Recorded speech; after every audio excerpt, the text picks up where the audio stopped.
Yes, iMacs are still worth buying. Whether they're the more practical option though, that's a bit of a different story, because what's more practical for me isn't necessarily more practical or beneficial for you, because we both have different needs, budgets, and considerations that we need to think of before we decide which one is worth buying for us. So in this video, I'm going to break down the individual differences between a desktop Mac plus monitor setup versus an iMac setup to help you figure out what's worth buying for you. So first off, let's start off with the desktop Mac plus monitor setup. This is what Apple's been focusing on over the past couple of years with things like the Mac Studio, the updated Mac Pro, the Studio display, and things like that. So right off the bat, something like this has a really big advantage over something like an iMac. The fact that a setup like this comes in individual components makes it a lot more modular and flexible. You can pick the individual parts and specifications based on what your needs and your budget are. Let's say, for example, that you didn't really need a very high power PC, but you want a high resolution monitor. Well, you can just invest in a Mac Mini and you can get something like a Studio display. But then let's say you just want the power,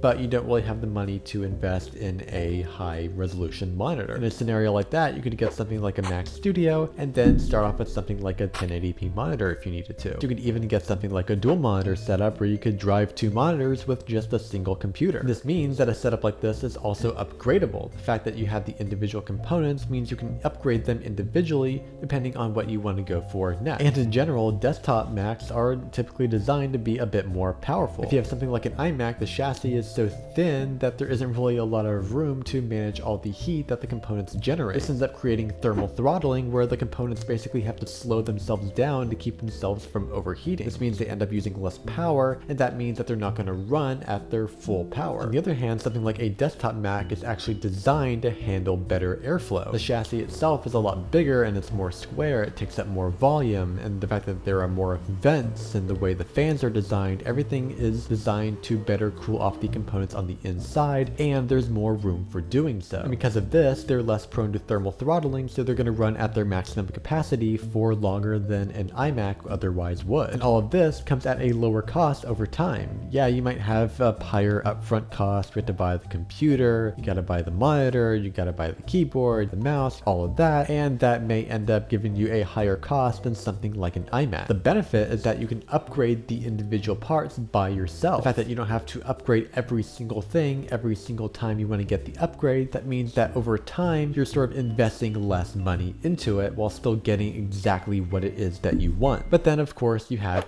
the iMac, and this is where things start to get a little bit interesting. So the whole premise of something like an iMac is that you have literally everything built into one device. You have the storage, you've got the chip, you've got the fans, you've got the onboard microphone, you've got the speakers, the headphone jack, and everything that makes the computer function. And you're basically cramming all of that inside of a chassis that's basically just the same as an external monitor. It's actually kind of amazing. I mean, the fact that Apple could fit all the components in something so slim is really no small feat. And honestly, one of the biggest benefits of something like this is that it just looks a lot nicer. I mean, let's be honest, it looks a lot nicer to have a colorful computer sitting on your desk than it is to have a separate display and a computer. It just makes your desk look so much cleaner. And it also has functional purpose as well, because you're using up less space on your desk. I mean, desk space is pretty valuable sometimes, so you've got to kind of get what you can get. And if you have something like an iMac, then you're making the most of what you have. And in the instance that you ever needed to take your iMac somewhere, it's a lot easier to lug around one